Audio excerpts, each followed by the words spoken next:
بسم اللہ الرحمن الرحیم۔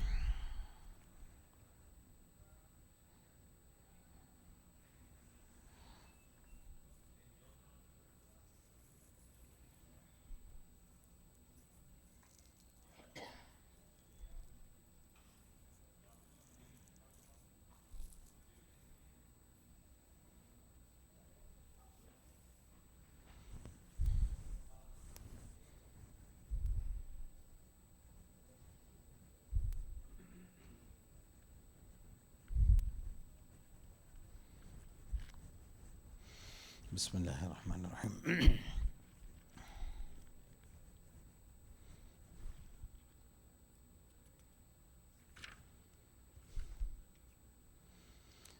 اللہ اکبر کبیرہ۔ واتل ما اوحی الیک من کتاب ربک لا مبدل لکلماته ولن تجد من دونه ملتحدا واصبر نفسك مع الذین يدعون ربهم بالغداة والعشی یریدون وجهه ولا تعد عیناک عنهم تريد زینة الحیاة الدنیا ولا تطع من اغفلنا قلبه عن ذکرنا واتبع هواه وكان امره فرطا وقل الحق من ربكم فمن شاء فليؤمن ومن شاء فليكفر إنا أعتدنا للظالمين نارا أحاط بهم سرادقها وإن يستغيثوا يغاثوا بماء كالمهل يشوي الوجوه بئس الشراب وساءت مرتفقا صدق اللہ العظیم۔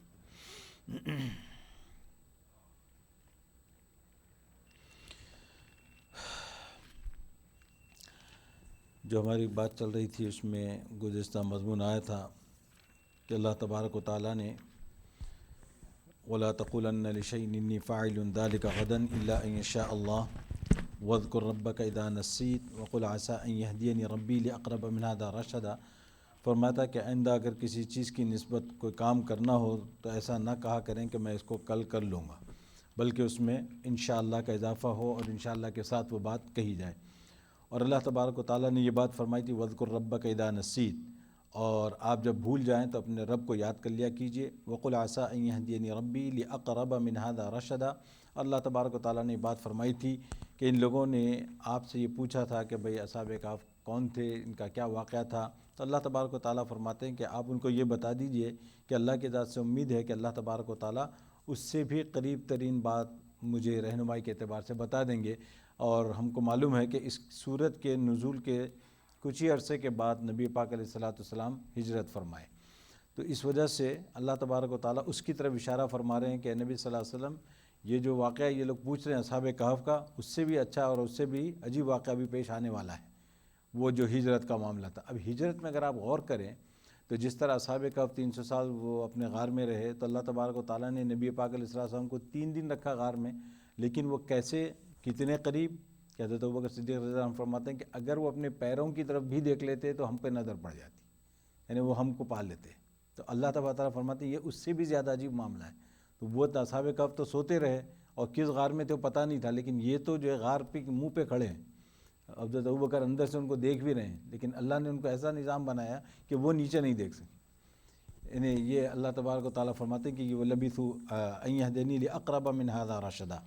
اور فرمایا کہ وَلَبِثُوا فِي كَهْفِهِمْ 300 سِنِينَ وَازْدَادُوا 9۔ اچھا، اور دوسرا یہ کہ یہاں پہ نبوت کی دلیل ان لوگوں نے پوچھی تھی، تو اللہ تبارک و تعالیٰ نے نبی پاک علیہ السلام کو اس آیت میں یہ بھی فرمایا کہ تم یہ سوال کے جواب کو میری نبوت کی دلیل سمجھتے ہو، اس سے کئی زیادہ درجے کی دلیلیں اللہ تبارک و تعالیٰ نے مجھے دی ہیں۔ وہ کس حوالے سے کہ بھئی رات دن دیکھتے ہیں کہ بھئی کیسے کیسے اللہ تبارک و تعالیٰ نے معجزات نبی پاک علیہ السلام کے ہاتھ پر ظاہر فرمائے ہیں۔ اور اس کے بعد اللہ نے فرمایا تھا آیت نمبر 25 میں وَلَبِثُوا فِي كَهْفِهِمْ 300 سِنِينَ وَازْدَادُوا 9، کہ وہ غار کے اندر 309 برس رہے، 300 برس اور 9 برس۔ تو اس طرح الگ الگ کر کے اللہ نے جو ہے دونوں کو اس میں بتا دیا۔ قُلِ اللَّهُ أَعْلَمُ بِمَا لَبِثُوا، اور اس کے بعد اللہ تبارک و تعالیٰ کا ایک فیصلہ جو کہ قرآن کا یا شریعت کا ہماری مزاج ہے عام طور پر، وہ یہ کہ بھئی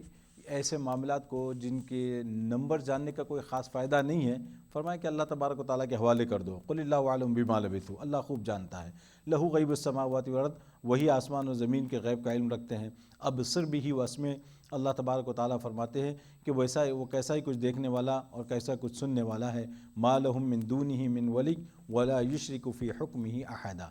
یہاں تک اللہ تبارک و تعالیٰ نے جو مضمون بیان فرمایا، اس کے بعد کی جو آیتیں ہیں وہ شروع ہوئی تھی ہماری کہ یہاں جو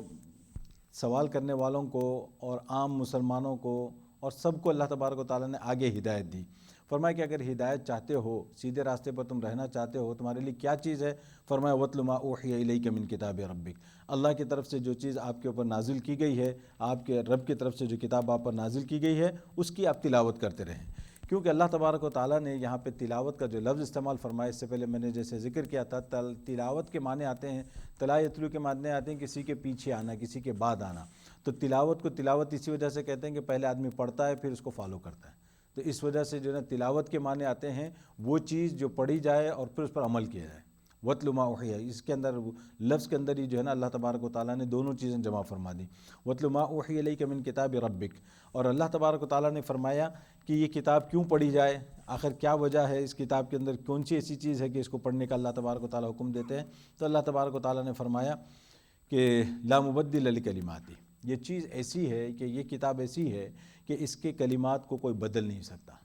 اور اللہ تبارک و تعالیٰ نے جو اس میں پرومسز کیے ہیں، جو وعدے کیے ہیں، ان کو کوئی بدل نہیں سکتا۔ جب اللہ تبارک و تعالیٰ نے فرمایا کہ بھائی اس کتاب میں ہدایت ہے، تو ہدایت یہیں سے ملے گی، یہ اب ہدایت یہیں سے ملے گی، اور جس کسی کو بھی ہدایت پر باقی رہنا ہو یا ہدایت حاصل کرنی ہو، وہ اسی کتاب کی طرف رجوع کرے۔ اب گویا کہ اللہ تبارک و تعالیٰ نے دونوں کو بھی میسج دے دیا کہ وہ جو یہودیوں نے جو ان کو سمجھا کر بھیجا تھا یہ سوالات کرنے ہیں، ان سے بھی کہا جا رہا ہے کہ اگر تم ہدایت چاہتے ہو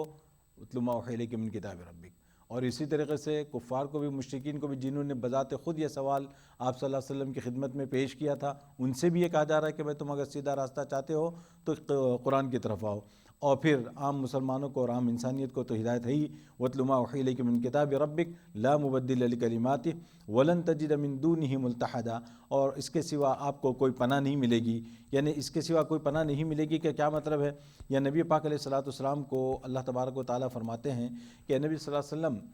اگر یہ آپ کو تنگ کرتے ہیں، طعن و تشنیع کرتے ہیں، آپ کو ستاتے ہیں، آپ کو تکلیفیں پہنچاتے ہیں، تو آپ جو ہے اپنا کام جو فریضہ آپ کے اوپر عائد کیا گیا تبلیغ کا، لوگوں کو بات پہنچانے کا، وہ آپ پہنچا دیجئے، اور اس کے بعد آپ بے فکر ہو جائیے۔ اور فرمایا کہ بھئی کبھی ایسا ہو سکتا ہے کہ آپ جو ہے نا تبلیغ کرتے کرتے آدمی ایک مقام آتا ہے، ایک وقت آتا ہے کہ آدمی ذرا تھک جاتا ہے کہ بھئی اور کتنا ان کو سمجھایا جائے، اور کتنا ان کو بتایا جائے، اور اس کے بعد آدمی کیا کرتا ہے، ایسے وقت کوشش کرتا ہے کہ بھئی کسی طریقے سے اپنا یہ لے لے۔ یہ ویسے دیکھیں، یاد رکھیں، بہت سی باتیں ایسے قرآن میں اللہ نے بیان فرمائی ہے جو نبی پاک علیہ الصلوۃ والسلام سے کبھی آپ اس کی امید نہیں رکھ سکتے، کبھی توقع بھی نہیں رکھ سکتے، ہم سوچ بھی نہیں سکتے، لیکن آپ کے سہارے اللہ تبارک و تعالیٰ نے انسانیت کو بتایا کہ بھئی دیکھو کل کے دن اگر تمہارے لیے ایسا کوئی موقع آئے کہ تم تبلیغ کرتے کرتے اس لیول پہ آ جاؤ کہ بھئی آئی کیناٹ ٹیک اٹ اینی مور والی جو بات آ جاتی ہے انسان کو، تو ایسے موقع پر اللہ فرماتے ہیں ایسا نہ ہو کہ تم انہی کے ساتھ پھر کمپرومائز کر لو، اور یا پھر یہ کہ تم بولو کہ بھئی ٹھیک ہے اب تم جو کر رہے ہو وہی صحیح ہے، تمہارے ساتھ ہی ہم، تو فرمایا یہ بات نہیں ہے۔ فرمایا ہدایت تو یہی ہے، حق تو یہی ہے، لیکن اگر آپ نے اس کے علاوہ کہیں اور حق کو تلاش کرنے کی کوشش کی، وَلَن تَجِدَ مِن دُونِهِ مُلْتَحَدًا، فرمایا کہ آپ کو اور کہیں پناہ نہیں مل سکتی، پناہ ملے گی تو اللہ ہی کے پاس، اور اللہ کے پاس پناہ ملنے کا راستہ کیا ہوگا؟ قرآن مجید۔ تو اس لیے اللہ تبارک و تعالیٰ نے نبی پاک علیہ الصلوۃ والسلام کو یہ فرمایا کہ یہ دیکھیں اللہ نے قرآن میں وعدہ کیا ہے کہ اللہ کی مدد آئے گی۔ کس کے ساتھ آئے گی اللہ کی مدد؟ فرمایا کہ وہی جو اللہ کی طرف ہوں گے انہی کے لیے مدد آئے گی۔ تو فرمایا لا مبدل لکلماتہ، اللہ کا وعدہ بھی ہے، تو اللہ تبارک و تعالیٰ کبھی اپنے وعدے کے خلاف نہیں کرتے، تو اس وجہ سے آپ جو ہے کسی بھی موقع پر اس پیغام سے ہٹنا نہیں ہے۔ یہ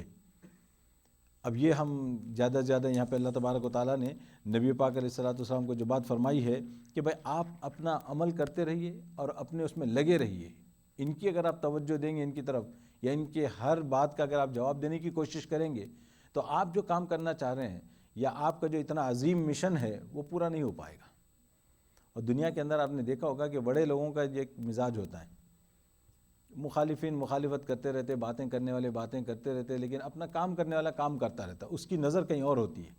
اگر آپ ہر ایک کو اپنا جواب دیتے بیٹھیں گے تو وہ ایک جواب آپ دیں گے تو 4 سوال اور کرے گا، پھر آپ اس کے وہ سوالات کے جواب دیں گے، پھر وہ اور مطلب یہ کہ بھئی ٹائم نہیں ہے زندگی میں، کام کرنا، بہت کام باقی ہے، وقت بہت تھوڑا ہے، یعنی اس طریقے سے ان کا مشن ہوتا ہے۔ تو اللہ تبارک و تعالیٰ نبی پاک علیہ السلام کو فرماتے ہیں، نبی صلی اللہ علیہ وسلم آپ اپنے مشن پہ فوکس رکھیں، اور اس کی وجہ سے کیا ہوتا ہے کہ آدمی کو تھوڑا سا ایک وہ بھی ہو جاتا ہے کہ بھئی میرا کام تو ہو رہا ہے، میں کام میں لگا ہوا ہوں، یہ تو تھوڑے بہت اب راستہ چلتے ہوئے کبھی کانٹے آ جاتے ہیں، کبھی ٹھوکر لگ جاتی ہے، کبھی پتھر آ جاتے ہیں، تو اس طرح کی یہ چیزیں چلتی رہتی ہیں۔ لیکن چونکہ انسان ہونے کے ناطے کبھی انسان جو ہے نا ایک حد تک آ کے رک جاتا ہے، تو اللہ تبارک و تعالیٰ اس کی بھی نصیحت فرماتے ہیں وَلَن تَجِدَ مِن دُونِهِ مُلْتَحَدًا۔ اس کے بعد آگے اللہ تبارک و تعالیٰ نے نبی پاک علیہ الصلوۃ والسلام، اچھا یہ ورڈ جو ہے نا ملتحدہ، اس کو بھی سمجھ لینا چاہیے کہ ملتحدہ کے معنی آتے ہیں کوئی پناہ کی جگہ۔ تو آپ نے لفظ سنا ہوگا یہ لحد، یہ قبر، دو قسم کی قبر بنتی ہے نا، ایک بغلی اور ایک لحدی، بغلی قبر اور لحد۔ اور دوسرا یہ کہ یہ لفظ استعمال ہوتا ہے نا من المہد الی اللحد، گود سے لے کر قبر تک۔ سیکھنے کی عمر کیا ہے، یہ اس کے لیے استعمال ہوتا ہے لفظ من المہد الی اللحد۔ تو لحد جو ہے یہ قبر کو کہا جاتا ہے، اور قبر کیا ہوتی ہے بیسیکلی، آخری پناہ گاہ۔ اب وہ ایسی پناہ ہے کہ بس اب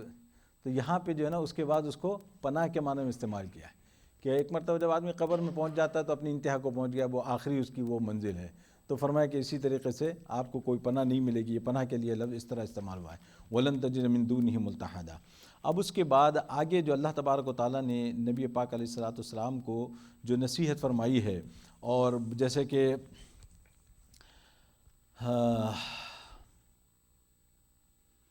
اس کو جو ہے نبی پاک علیہ الصلوۃ والسلام کو، اور خیر بہت ابھی انشاءاللہ اس کو بعد میں بھی آپ کو بتاؤں گا۔ یہ جو بنیادی طور پہ یہ جو آیت ہے، اس آیت کو آپ دیکھیں تو اس کا خلاصہ جو ہے نا وہاں پہ گزر چکا ہے۔ اگر ہمیں یاد ہو 7ویں پارے میں سورہ انعام میں، سورہ انعام میں بالکل تقریباً یہی آیت اس مضمون کے ساتھ وہاں پہ آئی تھی، لیکن تھوڑے سے یہاں پہ الفاظ اضافہ ہیں۔ وَاصْبِرْ نَفْسَكَ کا جو لفظ آیا ہے، وَاصْبِرْ کے معنی آتے ہیں صبر کیجئے۔ اب ابھی اس سے پہلے چونکہ گزشتہ تھوڑی سی اس پہ بات ہوئی تھی، وَاصْبِرْ کے معنی آتے ہیں صبر کیجئے۔ اب مسئلہ یہ ہے کہ نبی پاک علیہ الصلوۃ والسلام کو اللہ تبارک و تعالیٰ حکم فرما رہے ہیں کہ صبر کیجئے، یعنی یہاں پہ صبر کرنے سے کیا مراد ہے، روکے رکھیے، اپنے آپ کو روکے رکھیے اور ان کے ساتھ لگے رہیے، جیسے کہتے ہیں نا کام کرتے رہیے۔ یہ کیوں کہا جا رہا ہے صبر کیجئے؟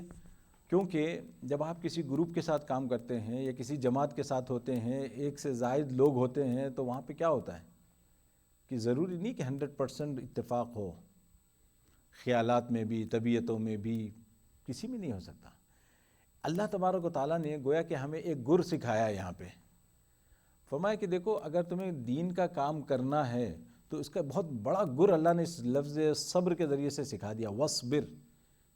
کہ اس کے اندر اللہ تبارک و تعالیٰ ہمیں یہ بتاتے ہیں کہ بھئی جس کے ساتھ مل کر تمہیں دین کا کام کرنا ہے تو تم یہ مت سمجھو کہ وہ 100% میری طرح ہے کہ نہیں، وہ میری طرح سوچتا ہے یا میری طرح دیکھتا ہے ہر چیز کو، یا وہ میری طرح کھاتا پیتا ہے یا میری طرح وہ ہر چیزیں پسند کرتا ہے، میری پسند ناپسند اس کی ناپسند ایک ہے۔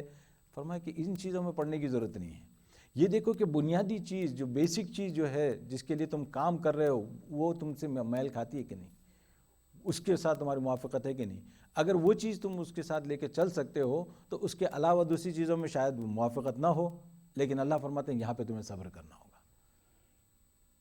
اگر آدمی یہ کوشش کرے کہ بھئی کسی کے ساتھ میں 100% متفق ہوں تبھی جا کے میں ان کا ساتھ دوں گا، تبھی جا کے میں ان کی تائید کروں گا، تبھی جا کے میں ان کا یوں کروں گا،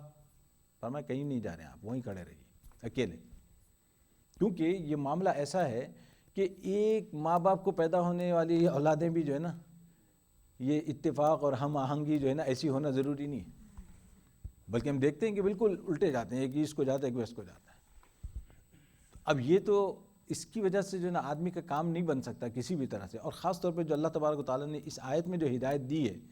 وہ ہدایت یہی ہے کہ بھئی اگر دین کا کام کرنا ہو تو آپ یہ دیکھیں کہ بنیادی عقائد آپ کے اور بنیادی مشن دونوں کا اور سوچ اگر دونوں کی جو ہے نا مختلف ہو تو اس پہ ڈسکس ہو سکتی ہے، ڈسکس اس پہ ہو سکتی ہے، اور اس کے ڈسکشن پوائنٹ کیا ہوگا، اللہ کے رسول کا طریقہ، کہ بھئی اللہ کے رسول صلی اللہ علیہ وسلم نے کس طریقے پہ کیا، ہمیں اس طریقے پہ آنا ہے، بات ختم، سمپل۔ یا آپ کی سوچ اس طریقے پہ نہیں ہے یا میری سوچ اس طریقے پہ نہیں ہے، تو اس طریقے سے جو ہے نا نبی پاک علیہ السلام کو، تو یہاں اصل یہ لفظ وہ میں اس پہ دیکھ رہا تھا کہ اب دوسری جگہوں پہ یہ لفظ اس طرح استعمال نہیں ہوا، صبر کے دوسرے معنی میں استعمال ہوا کہ بھئی انسان کو تکلیف پہنچے، کوئی ستائے، کوئی تکلیف دے تو اپنے آپ کو جو ہے نا صبر سے کام لینا چاہیے۔ یہاں پہ اللہ نے جو صبر کا لفظ استعمال کیا ہے بڑے عجیب انداز میں اور بڑے معنی خیز انداز میں یہاں پہ استعمال کیا ہے، فرمایا کہ آپ صبر کیجئے۔ اب دیکھیے کہ صبر کرنا کیسا ہے، یعنی انہی کے ساتھ رہیے، مستقل انہی کے ساتھ رہیے۔ اور انشاءاللہ آیت کے ختم پہ ایک بات اس پہ بتاؤں گا، ورنہ اچھی ایک زبردست جو ہے. تو سب سے پہلے اس میں دیکھیں وصبر، اور اس کے بعد فرمایا کہ نفسک مع الذین یدعون. اچھا، اگر آپ اس آیت کو جو ہے نا اصحاب کہف کی روشنی میں دیکھیں، کیونکہ ان کا قصہ چل رہا ہے، ان کا تذکرہ چل رہا ہے، تو وہاں بھی اللہ تبارک و تعالیٰ یہی بتاتے ہیں کہ یہ جو حضرات جتنے بھی رہے ہوں گے 6 8 10 جتنے بھی ان کا نمبر رہا ہوگا، اس کو آپ دیکھیں تو یہ جو جمع ہوئے تھے وہ کیسے جمع ہوئے تھے. کہ ایسا تو نہیں کہ نا 100% سب ایک تھے، صرف ایک مشن ان کا تھا کہ وہ دین کو بچانا ہے. 1 2 3 4 جتنے بھی تھے انہوں نے اپنے کو ایز اے گروپ ایک ساتھ رکھا. کیوں؟ سب کا مشن ایک ہی تھا، اور مشن کیا تھا؟ دین کو بچانا. اور دین کو بچانے میں اس مشن کے ساتھ ہو سکتا ہے کہ بھئی آپ کو جو کھانا پسند آ رہا ہے اس کو نہیں پسند آتا ہے، آپ کو جس وقت سونا پسند ہے اس کو وہ اس وقت سونا پسند نہیں ہے، وہ سونا چاہ رہا ہے، یہ کچھ اور کرنا چاہ رہا ہے. یہ سارے مسائل آتے رہیں گے. اللہ تبارک و تعالیٰ میں بتانے کہ دیکھو اصحاب کہف نے تو اتنی بڑی قربانی دی، اور ان کا مقصد کیا تھا؟ صرف دین کو بچانا. اور دین کو بچانا ایک ایسا بنیادی نقطہ بن گیا ان کے لیے کہ وہ سب اس پہ جمع ہو گئے. باقی سب ٹھیک ہے، قربانی دے لیں گے، ٹھیک ہے بھئی، کوئی کسی کو اگر تکلیف پہنچتی ہے میری وجہ سے تو میں اس کو اپنی کچھ ماڈیفائی کر لوں گا اس طریقے سے. تو یہ جو اس میں اندر یہ بات بتائی گئی ہے، تو اس وجہ سے اگر کہفی زندگی کو دیکھا جائے، یعنی اصحاب کہف کی جو زندگی ہے اس کو دیکھا جائے، تو وہ کیا ہے کہ کبھی فتنے کا موقع ہو اور آپ کے ایمان کی بات آ جائے تو ایسے موقع پر کیسے آدمی اپنے آپ کو بچا سکتا ہے. اس میں ایک بات اور بتا دی گئی ہے وصبر نفسک کے ذریعے سے، کہ بچانے کے لیے جماعت کا ہونا ضروری ہے. جماعت ہی سے اپنے آپ کو بچا سکتے ہیں. تو یہاں بھی بڑی زبردست مفسرین نے بات لکھی ہے. یہ فرماتے ہیں کہ انڈیویجول آدمی اپنے آپ کو یہ سمجھے کہ میں پورا معاشرہ ایک طرف جا رہا ہے اور میں اس معاشرے سے اپنے آپ کو بچا لوں، تو میں ناممکنات میں سے تقریباً، یعنی پورا معاشرہ کسی ایک طرف چل رہا ہو اور ایک سوسائٹی جو ہے نا پوری ایک طرح کی سوچ رکھتی ہو اور اعمال بھی ان کے وہی ہوں، اور آپ یہ چاہیں کہ میں اسی سوسائٹی میں رہتے ہوئے ان کے خلاف جو ہے نا میں اپنے آپ کو بچا لوں، اپنی تربیت کر لوں، فرمایا کہ یہ ناممکن ہے. اس کے لیے ایک جماعت چاہیے، اس کے لیے گروپ چاہیے، اس کے لیے کچھ ہم خیال لوگ چاہیے. یہ اللہ تبارک و تعالیٰ نے اس کے اندر جو ہے نا اس آیت کے اندر، ابھی تو میں وہ وصبر کے اسی پہ آگے بڑھنے سے پہلے یہ جو یہ چیزیں اسی سے نکل رہی ہیں سب، یہ وصبر کے لفظ سے. اور اسی لیے جو شاید وہ روایت میں بھی آتا ہے، کہ روایت جو ذہن میں آ رہی ہے، آخر وقت میں ایک موقع ایسا آئے گا کہ یہ جو فتنے سے بچنے کے لیے لوگ کیا کریں گے، اگر اپنے ایمان کو بچانا ہوگا تو جنگلوں میں نکل جائیں گے، جنگلوں کی طرف نکل جائیں گے، اور ان کے ساتھ ان کے اپنے جانور ہوں گے، بھیڑ وغیرہ، ان کا وہ دودھ پی لیا کریں گے اور اس کی وجہ سے اس پہ گزارا کر لیں گے. لیکن یہ کہیں گے بھائی ایمان کو بچانا ہے صرف. اب اگر آپ سوچیں وہاں بھی ایسے ہی ہے، وہاں بھی اکیلے کی بات نہیں ہو رہی، وہاں بھی گروپ ہے، لوگ اس طرف نکل جائیں گے پہاڑوں کی طرف، اور وہ یہی ہوگا کہ بھئی وہ ان کو صرف دین کی فکر ہوگی. اب آپ اندازہ لگائیے جو اس آیت کا مضمون ہے اور اس حدیث کا جو مضمون ہے وہ وہی بات بتا رہے ہیں، دونوں کے دونوں وہی بات بتا رہے ہیں. یعنی فرمایا کہ بھئی قربانی انسان دے گا جب، تب یہ کام بنے گا. کون سی قربانی؟ عیش و آرام کی قربانی، سہولتوں کی، آسانیوں کی قربانی. یعنی آپ اندازہ لگائیے یہ آسان نہیں ہوگی. ہمارے لیے یہ قربانی اتنی بڑی قربانی ہوگی جیسے وہ لوگ پہلے لوگ جہادوں میں جا کے قربانی دیا کرتے تھے. ہمارے لیے یہی قربانی اتنی بڑی ہو جائے گی. گاڑی ہے لیکن ابھی ہیٹ نہیں ہے گاڑی میں، تو آپ کو معلوم ہو جائے گا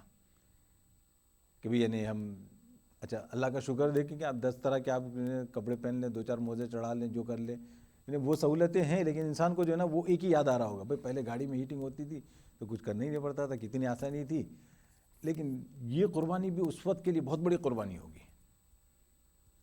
تو یہاں پہ اللہ تبارک و تعالیٰ نے اس میں جو بات بیان فرمائی ہے وَاصْبِرْ نَفْسَكَ مَعَ الَّذِينَ يَدْعُونَ رَبَّهُمْ بِالْغَدَاةِ وَالْعَشِيِّ يُرِيدُونَ وَجْهَهُ. اور دوسری بات کیا ہے، یہ دوام کے ساتھ ایک بات اور ذہن میں آ رہی ہے، کیونکہ یعنی ان کے ساتھ تعلق ایسا ہونا چاہیے آپ کا کہ جیسے ہمدم جیسے کہتے ہیں نا، ہمدم کا مطلب کیا ہوتا ہے؟ ساتھ ساتھ، ساتھ ساتھ تو جو ہے نا ہم قدم، ہمدم کون ہوا؟ سانس کا ساتھی آپ کے یعنی جہاں آپ کی سانس ہو، جیسے آپ ہوں ویسے ہی، یعنی ہر وقت آپ کے ساتھ جڑا ہوا ہے جس طرح، وہ اس طرح سے اللہ تبارک و تعالیٰ نے لفظ یہاں پہ استعمال کیا ہے. فرمایا کہ تمہاری بانڈنگ ایسی ہونی چاہیے. یہ بانڈنگ کی وجہ سے بھی آدمی بہت سی چیزوں سے بچ جاتا ہے. اسی لیے فرمایا کہ اگر آپ کا ایک گروپ ایسا ہے جو اسی طرح کی سوچ رکھتا ہے اور اسی طرح کے اعمال کرنا چاہتا ہے، اسی طرح کی تربیت کرنا چاہتا ہے، اپنے اولاد کی تو میں اپنے حوالے سے بھی کہہ رہا ہوں کہ ہم جس ماحول میں رہتے ہیں اس ماحول کے حوالے سے بھی یہ آیت ہمارے لیے ایسی ہے کہ اللہ تبارک و تعالیٰ نے اس میں کئی چیزیں رکھی ہیں. فرمایا کہ یہ ہونا ضروری ہے اور اس کے بغیر کام نہیں بنے گا. اور آپ لا محالہ جو ہے نا یہ اگر یہ کام جو ہے نا بہت بڑے لیول پہ ہو, پوری کمیونٹی ایسی ہو, ماشاءاللہ فبیہا, لیکن عام طور پہ جو ہے نا وہ ہوتا نہیں. لیکن اگر چھوٹی کمیونٹیز ہوں تو یہ شکلیں ہوتی ہیں. جب کمیونٹی پھیل جاتی ہے, بڑھ جاتی ہے, تو پھر آہستہ آہستہ اپنے اپنے خیالات پھر الگ الگ چیزیں ہونے لگتی ہیں. لیکن اس کے اندر بھی اپنا ایک اگر آپ کا گروپ ہو تو جیسے ہو جاتا ہے نا ایک اینکر بن جاتا ہے انسان کے لیے. تو وہ اس طریقے سے اللہ تبارک و تعالیٰ نے اس میں یہ بات بیان فرمائی ہے. اور آگے جو ہے نا یہ اسی سے وہ اس پہ بتا رہا تھا یہ ہمدم کا جو لفظ اس میں استعمال کیا اردو میں بعض مفسرین ترجمے میں, وصبر نفس کا, ہمادم یعنی ہر وقت مداومت کے ساتھ ان کے ساتھ رہی ہے. اب آگے دیکھیے کیا مضمون ہے. اللہ تبارک و تعالیٰ فرماتے ہیں کن لوگوں کے ساتھ رہنا ہے. تو اللہ تبارک و تعالیٰ نے ان کی صفات بیان فرمائی, اور وہ صفات کیا ہے؟ یدعون ربہم بالغداۃ والعشی. پہلی صفت ان کی یہ بتائی کہ یہ لوگ اللہ تبارک و تعالیٰ کو پکارتے ہیں صبح اور شام. صبح اور شام اللہ کو پکارتے ہیں. صبح اور شام پکارنے سے مراد یہاں بھی وہی ہے, ہمیشہ صبح شام. جیسے عام طور پہ ہم اردو میں بھی یہ لفظ استعمال کرتے ہیں, بھائی اس آدمی کو اور کوئی کام نہیں ہے, صبح شام ایک ہی کام کرتا رہتا ہے, یہ نہیں ہے. تو اس طریقے سے اللہ تبارک و تعالیٰ نے بھی گویا کہ ایک محاورہ استعمال فرمایا ہے. فرمایا کہ یدعون ربہم بالغداۃ والعشی, پکارتے رہتے ہیں. اور ایک بات بڑی عجیب, بڑے مفسرین کبھی کبھی اتنے نقطے بیان کرتے ہیں کہ یہاں پہ دیکھیں کہ ان لوگوں نے اللہ تبارک و تعالیٰ نے یہاں پہ یدعون کا لفظ استعمال فرمایا ہے. یذکرون نہیں کہا کہ اللہ کا ذکر کرتے رہتے ہیں. سمجھ رہے ہیں کیا کہا انہوں نے؟ یدعون. اور یذکرون دوسری جگہ ہے, اللہ نے وہ بھی ذکر فرمایا الذین یذکرون اللہ قیاما. یہاں پہ ذکر کیا یدعون ربہم کہ وہ اللہ کو جو ہے نا پکارتے رہتے ہیں, اللہ کو پکارتے رہتے ہیں. تو اب اس میں جو ہے نا وہ جو بات ہے کہ اللہ کا ذکر اور اللہ کو پکارنا, یہ دونوں میں کیا فرق ہے؟ فرمایا کہ بھائی اللہ کا ذکر تو دونوں حالتوں کو شامل ہے. جب آپ اللہ کو پکار رہے ہیں اس وقت بھی اللہ کا ذکر کر رہے ہیں, اور جب اللہ کا ذکر کیا جا رہا ہے اس وقت بھی اللہ کا ذکر ہو رہا ہے. ذکر سے مراد کیا ہوتا ہے کہ بھائی جب اللہ کو کسی بھی حالت میں یاد کرنا, یعنی اللہ کے بارے میں بات کی جا رہی ہے, اللہ کی خوبی بیان کی جا رہی ہے, اللہ کی تعریف کی جا رہی ہے, یا اللہ کے بارے میں کوئی بات ہو رہی ہے, اللہ کا ذکر ہی ہو رہا ہے. اب یہاں جو پکارنے والی جو بات ہو رہی ہے تو فرمایا کہ یہ بھی ذکر کی ایک شکل ہے, لیکن یہ خاص ہے, یہ خاص ہے. اور ذکر کا لفظ جو ہے نا یہ عام. تو فرمایا کہ پکارنے سے مراد یہ ہے کہ کوئی بھی شکل ہو, کوئی بھی معاملہ ہو, صرف اللہ کو پکارتے ہیں, صرف اللہ کو پکارتے ہیں. یدعون ربہم بالغداۃ والعشی. اس کے اندر جو ہے نا یہ چیز ہے خاص کہ بھئی یہ اللہ کو پکارتے رہتے ہیں, اللہ سے مانگتے رہتے ہیں. یہ پکارنے سے مراد اللہ سے یہ مانگتے رہتے ہیں. اور اللہ سے مانگنے کا معاملہ ایسا ہے کہ آپ دیکھیں کہ یہ ایک عجیب صفت ہے اللہ تبارک و تعالیٰ نے ہمیں جو عطا فرمائی ہے کہ اللہ سے مانگو. مانگنے کا کیا فائدہ ہے؟ فرمایا کہ مانگنے سے ایک تو تمہاری ضروریات پوری ہوں گی, اور یہ مانگنا عبادت بھی ہے. کیسی عجیب ہے کہ معاملہ. اللہ نے فرمایا کہ بھئی تم اپنی ضرورت مانگ رہے ہو, تمہاری ضرورت پوری ہو رہی ہے, لیکن اوپر سے اللہ فرماتے ہیں کہ یہ عبادت بھی ہے کہ اللہ سے جو چاہے مانگو, چھوٹی سی چھوٹی چیز, کوئی اللہ کے یہاں کوئی کمتر چیز نہیں ہے. یعنی کوئی آدمی یہ نہ سمجھے کہ بھئی یار یہ کیا کوئی یہ مانگنے کی کوئی چیز ہے, یہ اللہ کے پاس نہیں ہے معاملہ. ہر چیز اللہ ہی سے مانگنے کی ہے. بلکہ اگر ہم صحابہ کی زندگی کو دیکھیں تو بڑا عجیب لگتا ہے کہ بھئی کیسے تھے یہ لوگ. فرمایا جب ان کو یہ معلوم ہو گیا کہ بھئی آم کے آم اور گٹلی کے دام, کیا کہتے ہیں, یاد ہے محاورے, بھول گئے تو یہ وہ معاملہ ہے کہ آپ جو ہے نا اپنی ضرورت بھی مانگ رہے ہیں اللہ سے, اور وہ عبادت بھی شمار ہو رہی ہے. تو فرمایا کہ کیسے صحابہ کا معاملہ یہ تھا. صحابہ فرماتے ہیں کہ بھئی ہم تو بڑی چیزیں تو اللہ سے مانگتے ہی ہیں, لیکن ہمارے پاس تو یہ معمول تھا کہ اگر جوتے کا تسمہ ٹوٹ جاتا تو اس کو بھی ہم اللہ سے مانگتے تھے.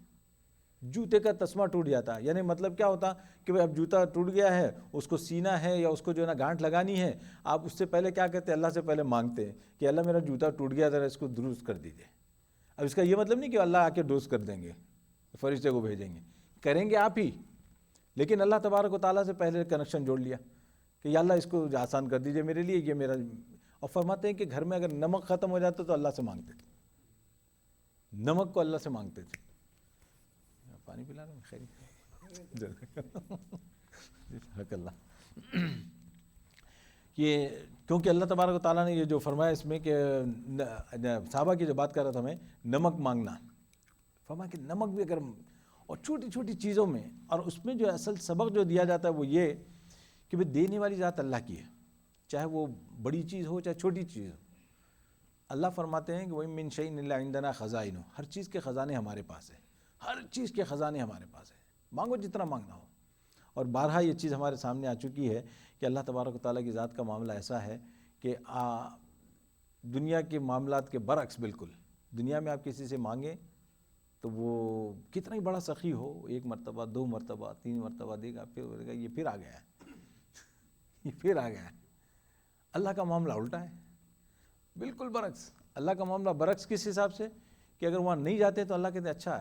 نہیں آ رہا مانگنے کے لیے نہیں آ رہا ہے. تو پھر اللہ تبارک و تعالیٰ پھر اس کو سبق سکھاتے ہیں. کبھی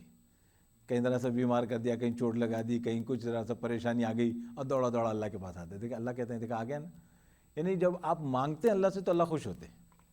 مانگتے ہیں تو اللہ خوش ہوتے ہیں، اور ہر گھڑی دینے کے لیے اللہ تبارک و تعالیٰ تیار ہے، ہر گھڑی کسی بھی لمحہ. اب یہ ہے بات کہ آپ کہتے ہیں بھائی یار بہت سی چیزیں یار میں دعا کب سے مانگ رہا ہوں، کبھی ملی نہیں اب تک. اس کے بھی جوابات ہیں. مطلب ہے کہ آسانی سے یہ سمجھنا چاہیے انسان کو کہ اللہ تبارک و تعالیٰ ہماری جو ضروریات ہیں اس کو ہم سے زیادہ جانتے ہیں، اور اسی کے ساتھ ساتھ اللہ تبارک و تعالیٰ کا جو علم کامل ہے اس کی روشنی میں اللہ تبارک و تعالیٰ دیکھتے ہیں کہ بھئی یہ چیز اگر اس کو اس وقت دے دی جائے تو یہ اس کے لیے مناسب ہے کہ نہیں. اللہ یہ بھی دیکھتے ہیں. ہم کو تو یہ نہیں معلوم ہوتا، ہم تو صرف مانگنے لگتے ہیں کہ اللہ یہ چاہیے بس دے دیجئے. لیکن اللہ تبارک و تعالیٰ یہ دیکھتے ہیں کہ اگر میں اس کو یوں دے دوں ابھی تو اس کے ایمان کے بگڑنے کا خطرہ ہے. اللہ تبارک و تعالیٰ اس کو بچانے کے لیے اس چیز کو مؤخر کر دیتے ہیں. دیں گے لیکن ابھی وقت نہیں آیا. اور پھر ایک وقت تو ایسا آتا ہے کہ اللہ تبارک و تعالیٰ وہ چیز آپ کو دے دیتے ہیں، آپ کہتے ہیں یار اب اس کی خواہش بھی ختم ہو گئی. اللہ کہتے ہیں لے لو اب. تو وہ بھی ہوتا ہے. کیوں؟ اس وقت آپ کو جو ملے گی تو اب وہ آپ کے لیے فائدہ مند ہوگی. تو بس جیسے کہ بہت سی مرتبہ ایسا ہوتا ہے نا، بچے کھلونوں کے لیے ٹوائز کے لیے جو ضد کرتے ہیں، جی لا الہ الا اللہ. تو باپ کو معلوم ہوتا ہے کہ بھائی وہ کیا ہے. اور آپ یہ بھی یاد رکھیں کہ باپ افورڈ بھی کر سکتا ہے، کوئی ایسی بات نہیں ہے، کوئی بہت بڑی چیز نہیں ہے، کوئی بہت بڑی رقم نہیں ہے. اس حوالے سے جو نا باپ کنٹرول بھی کر سکتا ہے، اس کو افورڈ بھی کر سکتا ہے. لیکن باپ کہے کہ نہیں یہ نہیں ملے گی تمہیں. کیوں؟ باپ کو پتہ ہے کہ بھئی اپنا وقت ضائع کرے گا، یہ اپنا جو ہے نا تعلیم برباد کرے گا، یہ غلط دوستیوں میں پڑے گا، پتہ نہیں اس کے جتنے نقصانات اس کے ذہن میں آ سکتے ہیں. کہے گا جب تم بڑے ہو جاؤ گے، اس لیول پہ پہنچو گے، اس گریڈ میں جاؤ گے تو تمہیں پتہ ہوگا وقت کیا چیز ہے، اس کو کیسے استعمال کرنا ہے. اس حوالے سے اس طرح سے جو ہے نا جب آپ دلا دیں گے. اور بچے کی وہ جو خواہش رہتی ہے نا وہ تھوڑی سی ظاہر ہے کہ اس وقت تو کمی آ جاتی ہے، لیکن آپ اس کو دیکھ رہے ہوتے ہیں،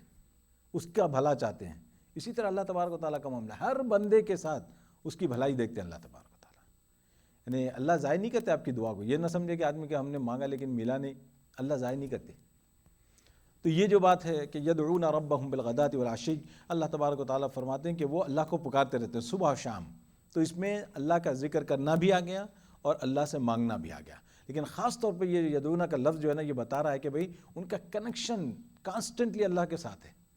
یہ کانسٹنٹلی اللہ کے ساتھ ان کا کنیکشن ہے کہ کسی بھی چیز میں ہو ان کا دھیان فوراً اللہ کی طرف جاتا ہے. یدعون ربهم بالغداۃ والعشی. اور اس کے بعد فرمایا کہ یہ اللہ کو یہ پکارنا ان کا کس لیے ہوتا ہے؟ اللہ کو پکارنا ان کا کس لیے؟ فرمایا کہ یریدون وجہہ. ان کا جو پکارنا ہے یہ پکارنا کس وجہ سے ہوتا ہے؟ فرماتا ہے کہ بھئی کوئی غرض نہیں ہوتی، دنیاوی غرض نہیں ہوتی. یہ کس لیے ہوتا ہے؟ فرمایا کہ اللہ کی رضا کے لیے. اللہ کی رضا کے لیے. اللہ کی رضا کا کیا مطلب ہوا؟ اللہ کی رضا تو ویسے انسان کو مل جاتی ہے کہ بھئی تھوڑا بہت اللہ کو پکار لے، لیکن یہ تو کانسٹنٹلی اللہ کی رضا مانگتے رہتے ہیں. تو فرمایا کہ اصل چیز انسان کی وہی ہے، وَرِضْوَانٌ مِّنَ اللَّهِ اکبر. فرمایا کسی کو اگر اللہ کی رضا مل جائے، فرمایا کہ سب سے بڑی دولت وہی ہے. اسی وجہ سے تو جو آپ نے رابعہ بصری کا سنا ہوگا، وہ ایک مرتبہ جو ہے نا وہ ایک ہاتھ میں بالٹی میں پانی اور ایک ہاتھ میں آگ لیے جا رہی تھی. مشہور ان کا جو ہے،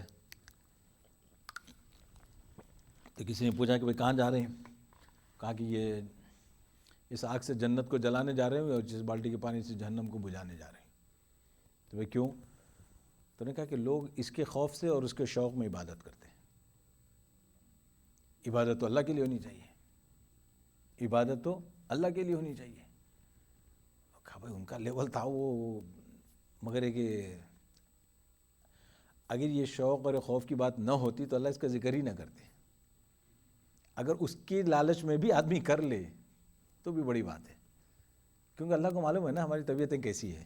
ہم کتنے لالچی ہیں اللہ کو معلوم ہے. تو اس لیے اللہ نے کہا کہ یہ مل جائے گا جلدی سے، دیکھو یہ کر لو یہ مل جائے گا، اللہ کو معلوم ہے. اس لیے اللہ تبارک و تعالیٰ نے یہ چیز رکھی ہے. یعنی میں بتانا چاہ رہا تھا کہ اصل جو چیز اللہ کی رضا ہے، اور یہ اللہ کی رضا والی بات جو ہے نا،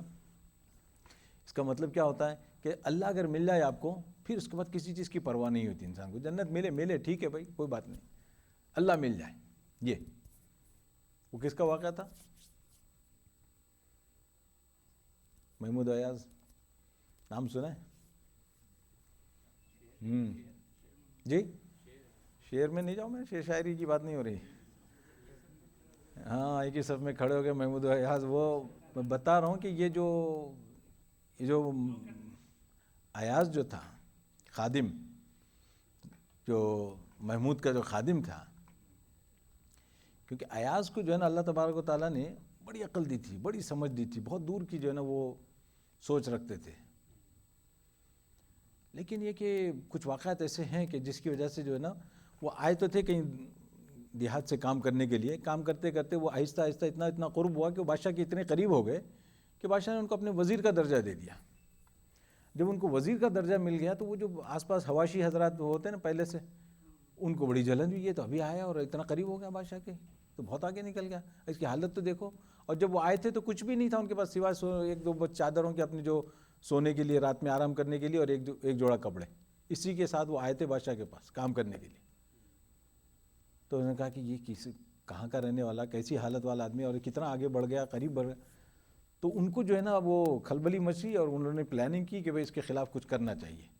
بادشاہ کے اس سے دور کرنا چاہیے. تو اس طرح سے ان لوگوں نے کئی شکایتیں اس کے سامنے آج یہ کی، کبھی وہ کی، کبھی وہ کی. تو وہ خیر اس میں نہیں جاؤں گا میں، اس میں ایک بات بتانا چاہتا ہوں. تو بادشاہ کو جب یہ سب چیزیں معلوم ہوتی رہی، ایک مرتبہ تو رنگے ہاتھ جو ہے نا جا کے پکڑا ان لوگوں نے، لیکن معاملہ کچھ اور تھا وہاں بھی، وہ واقعہ دوسرا ہے، میں اس طرف نہیں جاؤں گا. لیکن یہ کہ یہاں ایک مرتبہ بادشاہ نے ڈیسائیڈ کیا کہ بھئی ان کو بتانا چاہیے کہ میں اس کو کیوں قریب رکھتا ہوں، میں اس کو کیوں قریب رکھتا ہوں، ان کو بتانا چاہیے. تو ایک مرتبہ اس نے کیا کہ امتحان لینے کے لیے اپنے سارے جو ہے نا ہیرے جواہرات باہر نکالے خزانے کے، اور کہا کہ بھئی دیکھو آج تم لوگ میرے درباری ہو، تم میرے وزیر ہو، سارے اتنے لوگ سب جمع ہیں. کہا کہ بھئی یہ میرا خزانہ ہے، یہ میرے ہیرے جواہرات سامنے رکھے ہیں، جس پہ جو ہاتھ رکھ لے یا جس کو سمیٹ لے وہ اس کا. اب اندازہ لگائیے کیسی اس نے بولی لگائی اور کیسی قیمت لگائی اس نے. کہا کہ جو لے لے، جو کچھ لینا لے لے، جس کا جو لے لے، سب سامنے موجود ہے. اب ظاہر ہے کہ وہ جس طرح سے دوڑے جھپٹے، اور ان لوگوں نے جو ہے نا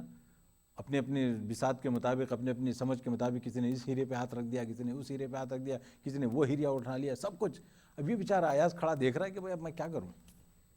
سب لوگ دوڑے، اس کو ہیرے کی قیمت بھی شاید اس کو اتنی نہیں معلوم ہوگی جتنا ان حضرات کو پتہ تھی. تو بالآخر وہ لوگ وہ دیکھتے رہے، ہنستے ہی رہے کہ دیکھیں یہ ہم کہتے تھے نا یہ بیوقوف ہے، یہ بیوقوف ہی رہے گا. تو ایاز نے جو ہے سب جب ہو گیا سب کا معاملہ، وہ ایاز آیا، قریب آیا، تو وہ لوگ ڈر رہے تھے کہ بھئی یہ بادشاہ کے قریب کیوں جا رہا ہے، کیونکہ ایسا نہ ہو کہ بادشاہ کو تکلیف پہنچائے. لوگ سمجھ اس کے قریب آ گئے فوراً. کہا کہ نہیں اس کو چھوڑ دو، وہ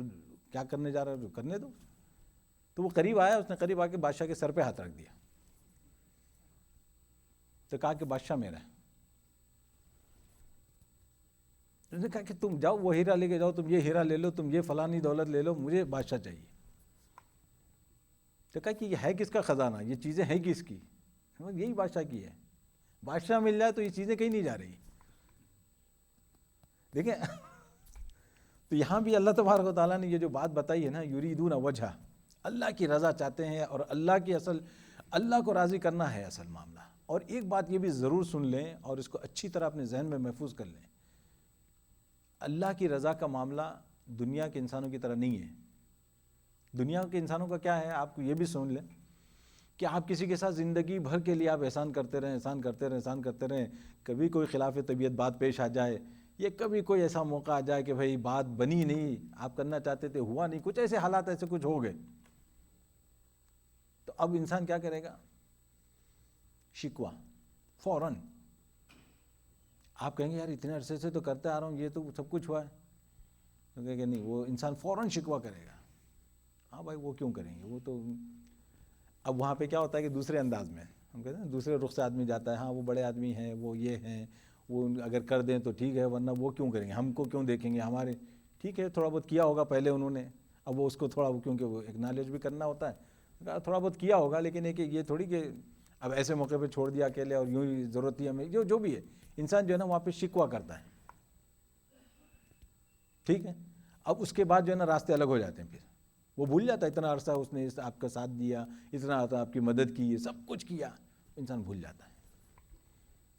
اللہ کا معاملہ کیا ہے کہ اللہ کا معاملہ ایسا ہے، فرمایا کہ ایک مرتبہ اگر راضی ہو جائے تو اللہ پھر کبھی ناراض نہیں ہوتے آپ سے،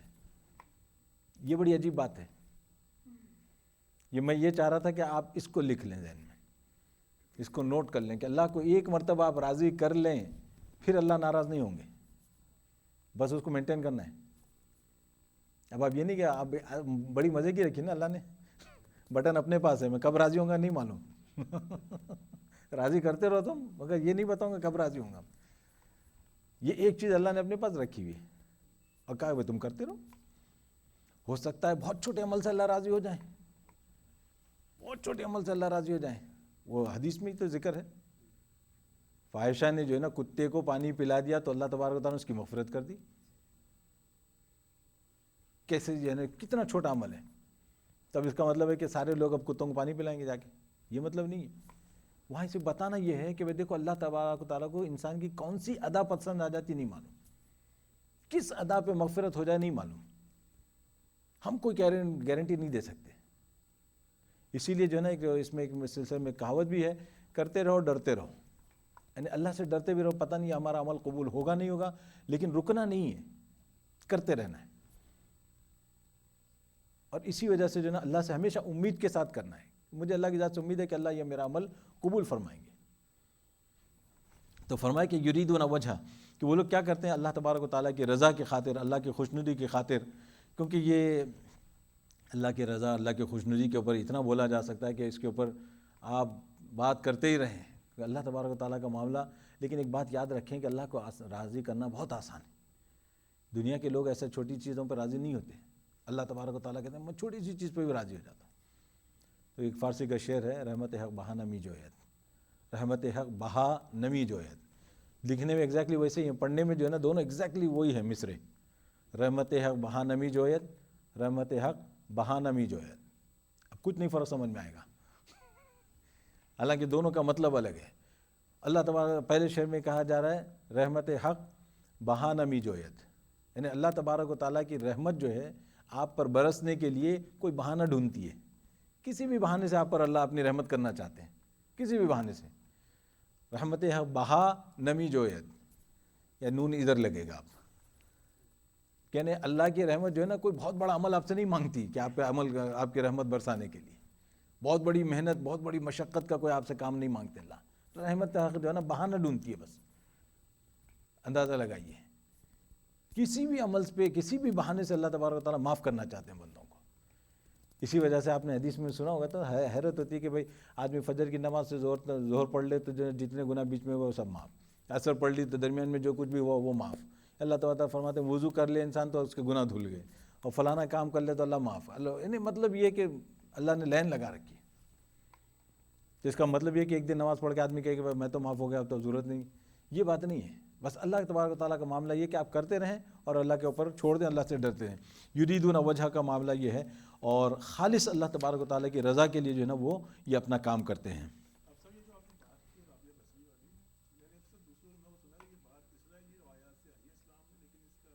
وہ ایک بات ہے کہ بہرحال وہ کیونکہ بات آدھی رہ گئی، یہ جو ان کو جلانے والی بات اور وہ کرنے والی بات جو ہے اس میں اسرائیلیات کی بات نہیں آئے گی، کیونکہ یہ ہے چوتھی پانچویں صدی کی ہے، مطلب یہ اسرائیلیات والی بات نہیں ہے، لیکن بہرحال اگر ان کا یہ عمل ہو بھی دوسروں کے لیے حجت نہیں ہے، اگر ہو بھی تو ان کے دوسروں کے لیے حجت نہیں ہے، پہلی بات تو ایک تاریخی بات ہے، یہ تاریخی قصہ ہے کہ یہ واقعی ان سے ہوا یا نہیں ہوا، یہ پہلی بات تو یہیں پہ کوشچن ہے، اگر ہوا بھی ہو کہ اگر انہوں نے کیا بھی ہو تو ان کا اپنا لیول ہے، اتنی اپنی سوچ کا انداز ہے، ورنہ اگر ایسی بات ہوتی تو قرآن کے اندر یہ بار بار اللہ یہ نہیں فرماتے ہیں جزاء بما کانوا یعملون، جزاء بما کانوا یکسبون۔ اللہ فرماتے ہیں کہ بھئی یہ ہم نے تم کو جنت میں داخل کیا اور اس کے نیچے نہریں بہتی ہوں گی اور ایسے ہوں گی، یہ سب کیوں؟ اللہ فرماتے ہیں جزاء بما کانوا یعملون، جو تم کام کرتے تھے یہ اس کا بدلہ ہے، یہ اس کا بدلہ ہے۔ اللہ کی رضا جو ہے نا ہے تو اصل چیز، رضوان من اللہ اکبر، یہ اس کے مظاہر ہیں۔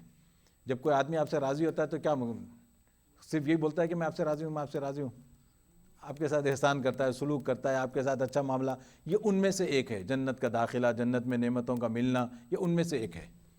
یہ ہے اصل چیز، تو اللہ کی رضا ہی ہے۔ اگر اللہ راضی نہ ہو تو انسان جنت میں جا نہیں سکتا۔ یہ تو وہ ٹکٹ جو ہے آپ کا اصل اللہ کی رضا ہے، تو داخلہ اگر ہو بھی تو ہمیں اس سے کوئی وہ نہیں ہے، انکار۔ جی اچھا، یریدون وجہ ولا تعد عیناک عنہم،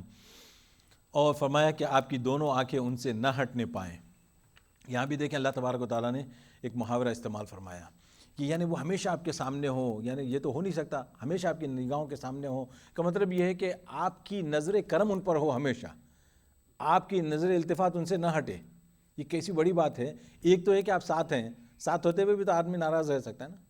ٹھیک ہے بھائی میں ہوں تو ہوں، اب تو میرا روم میٹ ہے، میں کہاں جا رہا ہوں، کیا کروں، نہیں بن رہی۔ فرمایا کہ ایسی بات نہیں ہے، ولا تعد عیناک عنہم، آپ کی نظر عنایت ان سے ہٹنے نہ پائیں، ان کے اوپر نظر عنایت رکھیں، آپ ایسی شفقت سے دیکھیں کہ آپ کا دیکھنے ان کے لیے کافی ہو جائے۔ تو نبی پاک علیہ الصلوۃ والسلام کو اللہ تبارک و تعالیٰ نے اس میں یہ ہدایت دی کہ ولا تعد عیناک عنہم، اور آپ کی دونوں آنکھیں ان سے ہٹنے نہ پائیں۔ یہ جو معاملہ ہے صحابہ کا، چونکہ اب یہ اس آیت کے شان نزول کو اگر آپ سمجھیں تو یہ جو قریش کے جو سردار تھے بڑے بڑے، یہ لوگ آتے تھے اللہ کے رسول صلی اللہ علیہ وسلم کے پاس، اور کبھی کبھی ان کا دل چاہتا تھا کہ بھئی یہ بھی قریشی ہیں، یہ بھی ہمارے خاندان کے ہیں، اور یہ اتنی اچھی باتیں کرتے ہیں، چلو جا کے ان کی کچھ باتیں سنتے ہیں، چلو ان کے پاس بیٹھتے ہیں تھوڑی دیر۔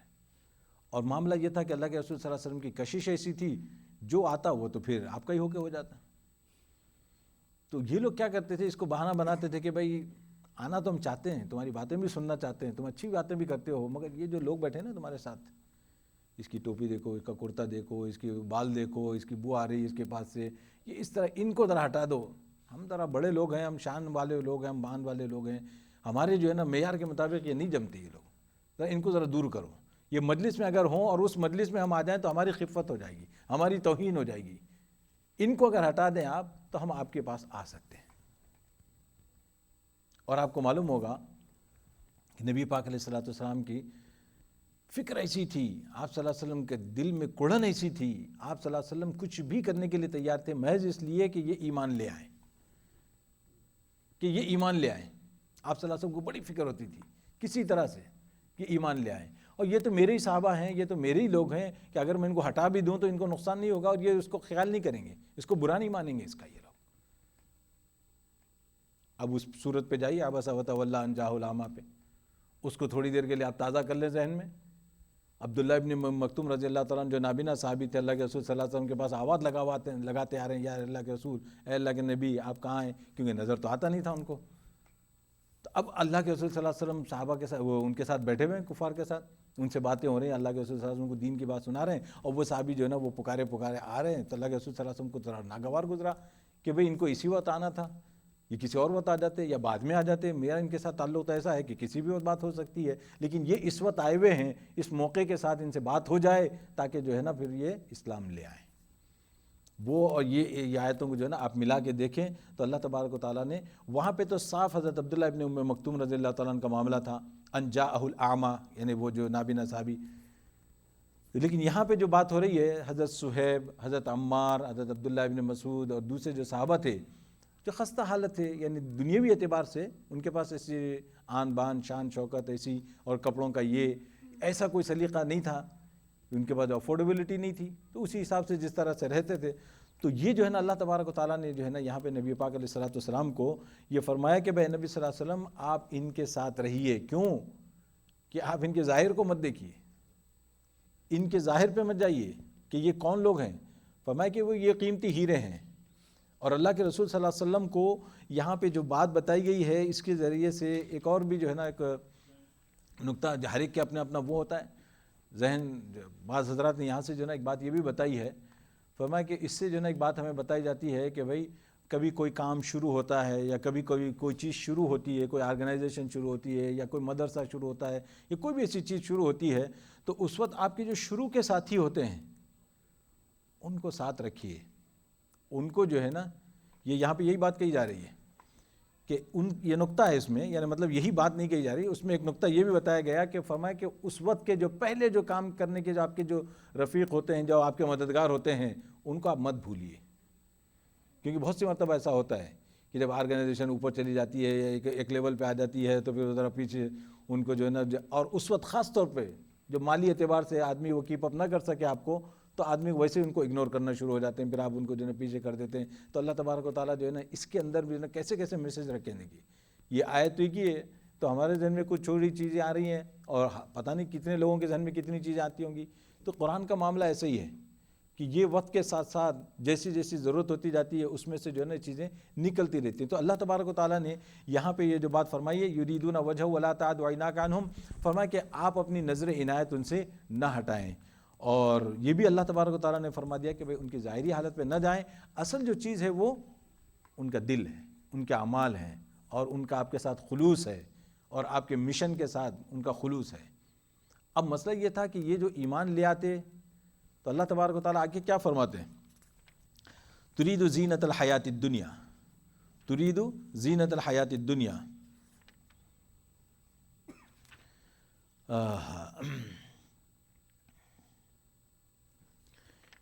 جو ہے نا اس کا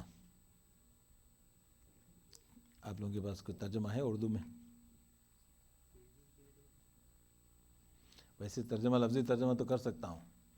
آپ دنیاوی زندگی کی جو ہے نا دنیاوی زندگی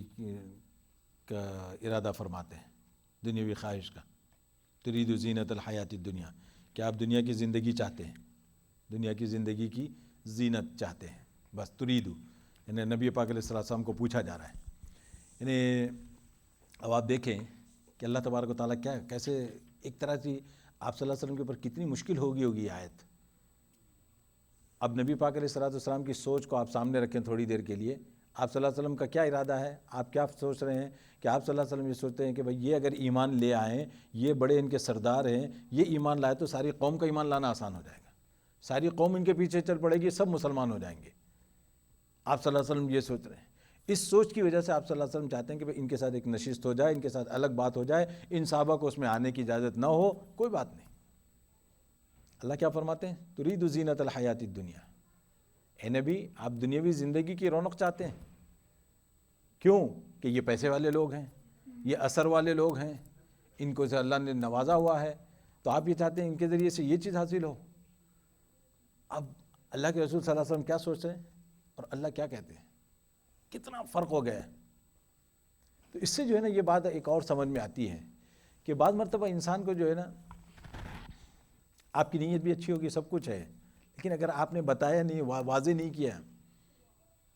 تو بدگمانی، غلط فہمی جو پیدا ہوگی اس کے ذمہ دار آپ ہی ہوں گے، کیونکہ یہاں پہ جو ہے نا بتائے جو ہے نا اس آیت کے ٹکڑے سے جو ہے نا یہ بات سمجھ میں آ رہی ہے کہ بھائی انسان کو جو ہے نا کبھی ایسا موقع ہو تو اس کو واضح کر دینا چاہیے۔ جیسے یاد ہے آپ کو اللہ کے رسول صلی اللہ علیہ وسلم ایک مرتبہ گزر رہے تھے تو آپ نے دیکھا کہ آپ صلی اللہ علیہ وسلم کی اہلیہ محترمہ ساتھ تھی، تو ادھر سے دو صحابی گزرے گلی کے پاس سے، تو آپ صلی اللہ علیہ وسلم نے ان کو روک کے کہا کہ بھئی یہ میری فلاں اہلیہ ہے، ان کا نام یہ۔ صحابہ نے کہا یا رسول اللہ،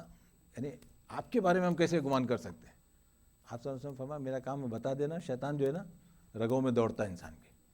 جس طرح خون کی طرح، جیسے خون انسان کے رگوں میں دوڑتا ہے۔ تو یہ مقصد کیا تھا آپ صلی اللہ علیہ وسلم کا؟ ان کے ایمان کو بچانا۔ اگر وہ نبی کے متعلق کوئی غلط گمان کریں ان کا ایمان گیا۔ تو اسی طریقے سے کبھی کہیں غلط فہمی کا موقع ہو، کوئی ایسی بات ہو تو آپ کو اس کی وضاحت کر دینی چاہیے۔ تو یہاں اللہ تبارک و تعالیٰ نبی پاک علیہ السلام سے فرماتے ہیں کہ نبی صلی اللہ علیہ وسلم کہ کیا آپ یعنی ان کی وجہ سے جو ہے نا اس طرف جا رہے ہیں، حالانکہ نبی پاک علیہ السلام کا یہ کوئی ارادہ نہیں ہے، نہ مال و دولت کی خواہش ہے، نہ آپ صلی اللہ علیہ وسلم چاہتے ہیں کہ وہ ان کا مال لے کے، اس وقت اسلام کو ضرورت تو ہے مال کی، لیکن آپ صلی اللہ علیہ وسلم کو وہ بھی ارادہ نہیں ہے۔ آپ صلی اللہ علیہ وسلم اس وقت جو چاہتے ہیں صرف اور صرف ان کا اسلام، کہ وہ اسلام لے آئیں، وہ ایمان میں داخل ہو جائیں، بات ختم۔ لیکن اللہ تبارک و تعالیٰ نے چونکہ وہ ظاہری کیفیت ایسی تھی کہ آپ غریبوں کو پیچھے ہٹا رہے ہیں اور آپ جو ہے نا ان روسا کو آپ نے آگے کیا ہوا ہے اور ان کے ساتھ نشست کرنا چاہتے ہیں، تو اس لیے اللہ تبارک و تعالیٰ نے اس انداز سے اس کو تعبیر کیا، ترید زینت الحیات الدنیا، اے نبی صلی اللہ علیہ وسلم آپ جو ہے نا ظاہری چیزوں کے پیچھے، ان کی ظاہری زینت کے پیچھے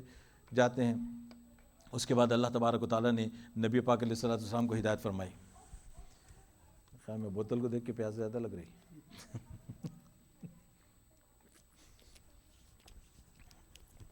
وَلَا تُطِعْ مَنْ أَغْفَلْنَا قَلْبَهُ عَنْ ذِكْرِنَا وَاتَّبَعَ هَوَاهُ وَكَانَ أَمْرُهُ فُرُطًا۔ اچھا، اور آپ اس شخص کی بات نہ مانیں جس کے دل کو ہم نے اپنی یاد سے غافل کر دیا ہے۔ اس کی یعنی یہاں پہ جو ہے نا ایک بات عجیب ہے، اللہ تبارک و تعالیٰ نے 3 چیزیں بیان فرمائی ہیں، 3 اوصاف بیان فرمائے ہیں۔ ایک تو یہاں پہ نبی پاک علیہ السلام کو اللہ نے کیا کہا، ان لوگوں کے ساتھ آپ رہیے، اور وہ لوگ کون ہوں گے ان کی صفات یہاں بیان فرمائی، الذین یدعون ربہم بالغداۃ والعشی، اور اس کے بعد فرمایا تو یریدون وجہہ، ٹھیک ہے، ایک تو یہ حکم دیا۔ اور یہاں اللہ تبارک و تعالیٰ فرماتے ہیں کہ ایسے لوگوں کے ساتھ مت رہیے۔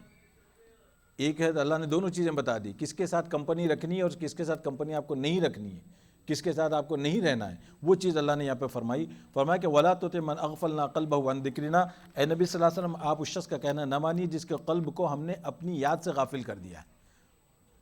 اب یہاں جو ہے نا اس آیت میں آگے بڑھنے سے پہلے یہ فقرہ ایک ایسا جملہ ہے، اس سے جو ہے نا بہت ہی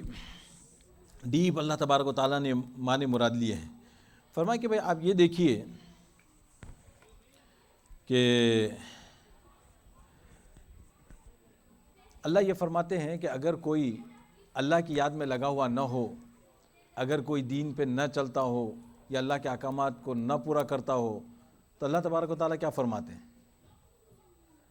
ہم نے اس کے دل کو غافل کر دیا ہے، ہم نے اس کے دل کو غافل کر دیا ہے۔ اب یہ کیسی بات ہے؟ فرمایا کہ جو تم کرتے ہو، جو تم اللہ کی نافرمانی کرتے ہو اور اللہ کے خلاف جو کام کرتے ہو، تم یہ سمجھ رہے ہو کہ بھئی اللہ کی پکڑ نہیں آ رہی ہے، تو سمجھتے ہو کہ مزے میں اللہ کی طرف سے کوئی پکڑ نہیں آ رہی ہے۔ اللہ فرماتے ہیں کہ تمہارا ہماری یاد سے غافل ہو جانا ہی سب سے بڑی محرومی ہے، اس کو انسان نہیں سمجھ رہا ہے۔ اور انسان کو اللہ تبارک و تعالیٰ کبھی الجھن میں ڈال دیتے ہیں، کبھی نفسیاتی طور پر بیمار ہو جاتا ہے، کبھی کسی حوالے سے، کبھی کسی حوالے سے، لیکن ظاہری اعتبار سے سب ٹھیک ہے، دل کا سکون غائب،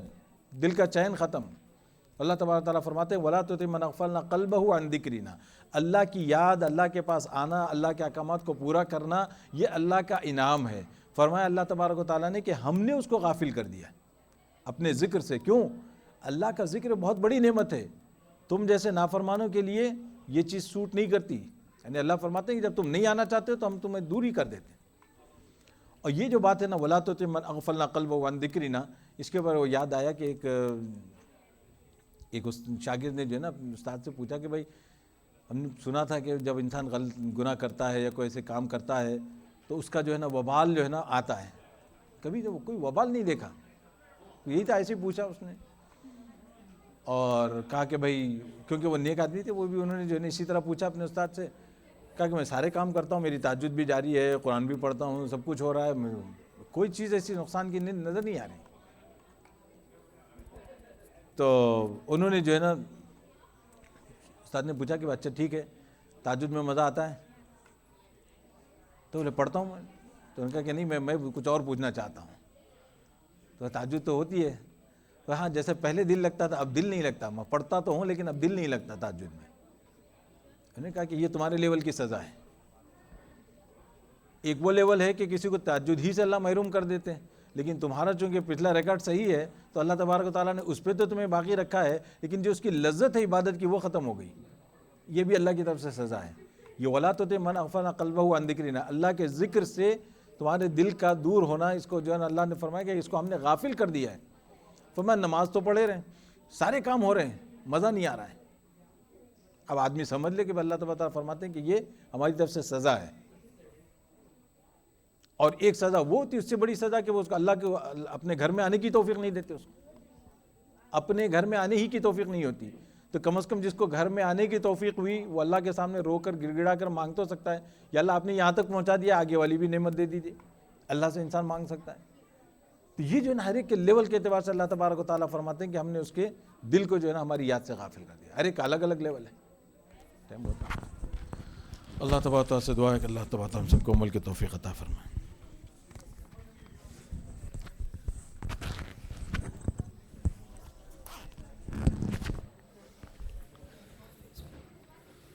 اللہ اکبر اللہ اکبر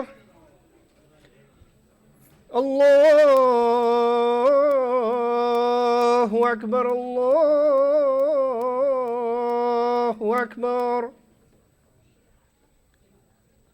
اشہد ان لا